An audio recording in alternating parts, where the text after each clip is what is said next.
Motif Baradae tidaklah kuat, kisah cinta Brigadir J. Cerita kronologinya sudah berubah.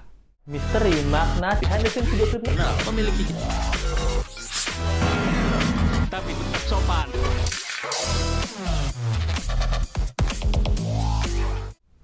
Hai, apa kabar? Kembali lagi di Let's Go. Apa kabar kalian semua? Semoga kalian baik-baik aja. Kasus Brigadir J dan Baradae kita masih update. Nah, ternyata setelah banyaknya bukti-bukti baru, ceritanya sudah berubah. Teori-teori pembunuhan berencana itu semakin kuat ya untuk dibahas, terutama bagi pihak Brigadir J. Alur cerita kasus ini pun menjadi berbeda. Yang pertama, Let's Go bakal bahas tentang adanya dendam dari para anggota lainnya terhadap Brigadir J. Motif Baradae yang tidaklah kuat, Brigadir J yang sangat disayang oleh keluarga Ferdy Sambo, dan kepolisian yang takut menerima barang bukti dari keluarga Brigadir J. Kenapa bisa seperti itu? Let's go kita bahas. Yang pertama kita mau bahas tentang wawancara dari Kamarudin Simanjuntak ya. Nah, kemarin ini Pak Kamarudin itu lagi diwawancara sama Ainus, salah satu media televisi nasional gitu. Nah, di sini Pak Kamarudin itu bilang mempunyai bukti-bukti pengancaman dari Brigadir J. Bukti-buktinya apa? Bukti-bukti elektronik. Yang artinya itu pesan WhatsApp atau mungkin Telegram atau micet. Nah, ini tuh karena ada bukti-bukti pengancaman. Di sini Brigadir J itu bilang melalui pengacaranya, yang disampaikan melalui pengacaranya ya. Dia bilang kalimatnya kayak gini. Para kurang ajar ini mengancam saya, mau menghabisi saya. Nah, gitu katanya. Jadi para kurang ajar ini, namanya udah para kurang ajar ya, berarti kan lebih dari satu orang. Lebih dari satu orang yang mengancam Brigadir J ini. Kira-kira siapa orang-orang ini? Apakah atasannya atau anggota-anggotanya, anggota-anggota lainnya? Nah, kemarin kan sempat Let's Go bahas tentang bahwa Pak Kamarudin itu bilang ada salah satu orang yang mengancam dari foto grup ini. Nah, atau bukan salah satu, atau semuanya yang mengancam. Nah, ini pertanyaan ya, ini bertanya ini. Ini pun jadi bikin orang tuh berasumsi ini semakin dekat ke pembunuhan berencana. Nah, menurut Saiful Hanam, Direktur Pusat Riset Politik dan Kebijakan di Indonesia itu tuh sangat janggal. Kenapa? Karena ini tuh merupakan kasus yang sangat sistematis. Kalau memang terjadi pembunuhan berencana terhadap Brigadir J, siapa orang yang mau membunuh polisi? Rakyat biasa ya nggak mungkin lah.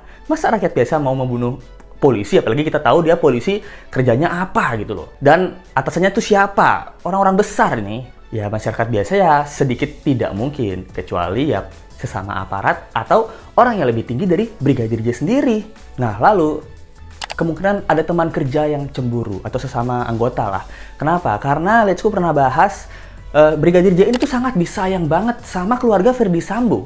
Nah, keluarga pimpinannya ini itu tuh bilang bahwa Brigadir J itu sering banget diundang makan malam atau diundang acara-acara gitu. Bahkan pernah dikasih uang mungkin 10 jutaan gitu untuk sang adik kalau nggak salah.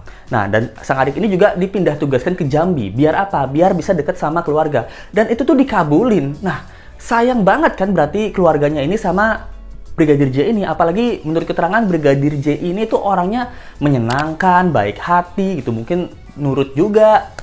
Dari pekerjaan tuh sangat bisa diandalkan.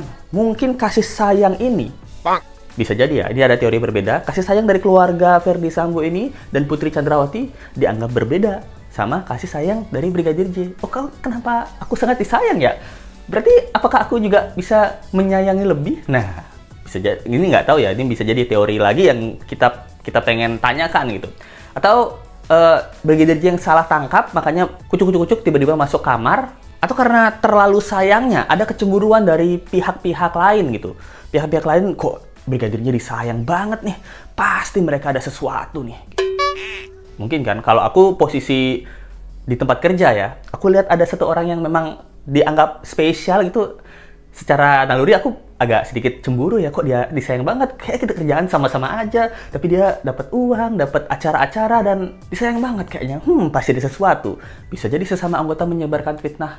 Kamu nggak tahu nggak sih, itu Brigadir J disayang banget sama istri pimpinan. Mungkin dia aneh-aneh. Nah, bisa jadi.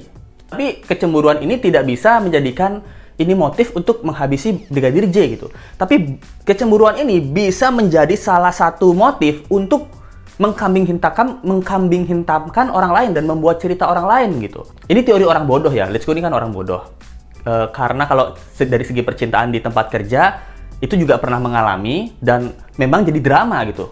Jadi misalnya kayak di tempat kerja Let's Go, ada bawahan, disayang sama pimpinan, sama istri pimpinan lah. Di tempat kerja Let's Go ya, ini bukan di polisi nih, bukan di tempatnya Ferdy Sambo nih, di tempat Let's Go. Jadi drama itu kayak gini, Pak, lihat deh, itu kita anggap si yang disayang ini namanya si J ya, bukan Brigadir J aja gitu, Jackson gitu. Pak, lihat deh si Jackson, itu kok Bapak sayang banget sih sama si Jackson? Ya karena si Jackson itu kerjanya bagus, dia baik hati. Tapi kayaknya saya curiga deh, ibu juga selalu memperhatikan si Jackson. Si Jackson ini selalu dikasih kasih sayang dan perhatian-perhatian lebih. Bapak nggak curiga apa? Dia adu domba itu.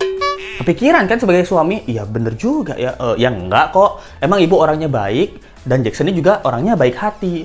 Tapi saya pernah lihat Jackson sama si ibu jalan loh, itu di mall, Pak. Bapak tahu nggak? Nggak tahu. Siapa tahu si Jackson memang disuruh ibunya nyupir ke mall. Kepikiran bos saya di tempat kerja. Bukan Brigadir J ya, bukan Brigadir J dan Ferdy Sambo ya, ini di tempat kerja saya gitu. Bisa kepikiran. Jadi membuat, apakah dia ingin menggoda-goda istriku? Bisa jadi. Kasus ini juga bisa terjadi kan, kalau di kepolisian atau di rumah Pak Ferdy itu, staf-staf yang cemburu itu bisa membuat adu domba gitu. Dan akhirnya membuat fakta yang tidak benar. Apalagi yang sangat dipusingkan itu bahwa ternyata Brigadir J ini nggak tembak-tembakan. Lebih tepatnya ditembaki gitu. Kalau tembak-tembakan berarti pasti adalah sedikit, pastilah ada cedera dari Baradae gitu. Saling tembak-tembakan loh gitu. Ini lebih tepatnya dari pihak Brigadir J merasakan bahwa anak saya ini nggak tembak-tembakan. Lebih tepatnya itu ditembaki gitu. Nah tapi ini masih asumsi mentah ya, asumsi teori mentah. Ini juga nggak bisa dijadikan acuan untuk menyelidiki kasus ini gitu. Ini hanya hal yang terjadi di masyarakat biasa. Kalau kisah percintaan tadi ya. Kemudian ada namanya squad lama. Nah, squad lama ini itu tuh panggilan bagi anggota-anggota lama menurut Kamarudin Simanjuntak ya. Dia bilang ada anggota-anggota lama yang mengancam Brigadir J dan itu disebut squad lama. Berarti squad lama ini nggak mungkin dong posisinya tuh masih di bawah. Namanya juga orang-orang lama. Berarti posisinya udah agak-agak di atas sedikit nih. Terutama kalimat yang mengatakan bahwa jangan sampai naik ke atas atau kamu saya habis. Nah, ini nih jangan sampai naik ke atas ini ada dua kemungkinan. Yang pertama, jangan sampai kasus ini naik atau dilaporkan ke atasan. Yang kita ketahui bahwa Brigadir J itu deket banget sama atasan. Berarti Brigadir J tahu sesuatu hal yang nggak boleh diketahui sama atasan. Tapi karena Brigadir J deket banget dan disayang banget sama atasan, terutama Ferdy Sambo dan Putri Chandrawati, dia tuh diancam jangan sampai Pak Bos tahu nih. Kalau sampai pimpinan kita tahu, habis kamu. Itu bisa jadi. Atau jangan sampai naik ke atas itu, jangan sampai naik pangkat.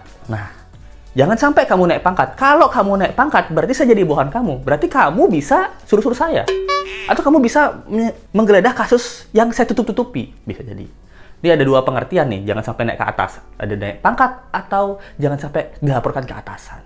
Dan motif Baradae ini nggak kuat gitu untuk bisa menghabisi si Brigadir J itu. Karena dia masih junior. Kok bisa? Junior itu bisa menghabisi senior gitu.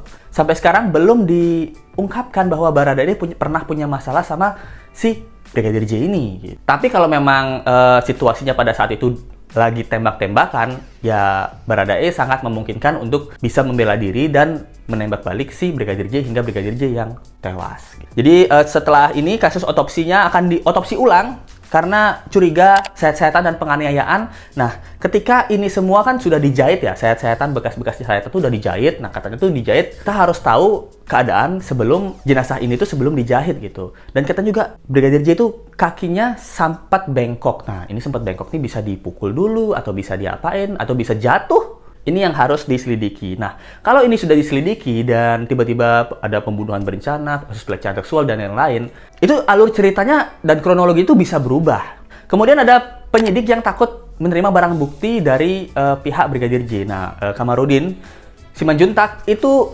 pas diwawancara bilang, ini penyidik ini kelihatannya ketakutan nih. Karena saya mau kirim bukti lewat HP, WhatsApp gitu, dia nggak mau terima. Dia maunya copy langsung dari laptop. Kenapa? Nah, kemungkinan ini terjadi bahwa tidak adanya saling percaya di pihak kepolisian. Karena kan kasus ini polisi tembak polisi di rumah polisi. Nah, yang harus selidiki juga polisi. Nah, polisi ini udah trust isu nih. Siapa yang kawan, siapa yang lawan nih. Terlalu banyak isu-isu dan juga teori-teori yang bermunculan. Takutnya kalau saya terima WhatsAppan dari pihak Brigadir J, saya dikira dukung Brigadir J. Saya takut ada atasan yang mengancam. Nah, bisa jadi. Atau takut dihack. Ini juga untuk keamanan bagus ya. Karena kan kita sempat tahu beberapa HP dari keluarga Brigadir J itu sempat diretas. Nah, mungkin polisi takut, wah nanti saya terima laporannya di WhatsApp, tiba-tiba diretas, pas terima laporannya dibuka, ternyata bunyi Nggak. Itu jokes video bapak-bapak ya. Itu takutnya diretas lah. Ini untuk keamanan ya, satu hal saya setuju, tapi hal lainnya Kamarudin Simanjuntak biasanya kalau kirim bukti itu lewat handphone aja nggak apa-apa, tapi sekarang jadi apa-apa itu sedikit menimbulkan kecurigaan. Menurut kepolisian sebenarnya kasus ini sangatlah mudah. Kenapa? Karena kejadiannya jelas, tempatnya jelas, TKP-nya jelas, yaitu di rumah kediaman Verdi Sambo. Pelakunya pun sudah bilang, sudah jelas gitu. Baradae, dia mengaku bahwa saya yang menembak Brigadir J dengan alasan pembelaan diri. Nah, korbannya juga udah jelas. Putri Chandrawati. Dia bilang bahwa Brigadir J mau melakukan ruda paksa atau pelecehan seksual terhadap dirinya. Nah, semuanya udah jelas kan? Barang bukti ada. Yaitu pistol dan juga selongsong peluru dan juga bekas-bekas tembakan. Nah, semua ini udah ada, udah kelar, udah gampang sebenarnya. Tapi yang bikin lama apanya? Nah, apanya ayo? Apa skenarionya? Atau masyarakat yang sekarang sudah pintar, ternyata teori-teori masyarakat ada benarnya? Atau ternyata kasus ini yang tiba-tiba viral? Nah, itu dia yang bisa Let's Go kasih tentang update-nya kasus ini. Menurut kalian gimana nih? Apakah alur ceritanya akan berubah di endingnya? Atau alur cerita awal ternyata sama, tinggal cari bukti-buktinya aja sampai di ending. Terima kasih teman-teman yang udah nonton video ini. Kalau masih bingung tentang kasus ini atau ada viewer-viewer baru, bisa dicek aja playlist Let's Go buatin playlist khusus untuk kasus Brigadir J. Jangan lupa like, comment, share, dan subscribe video ini. Kita ketemu lagi di video berikutnya. Sampai jumpa lagi ya. Bye. Misteri makna behind the scenes video klip Memiliki tapi tetap sopan.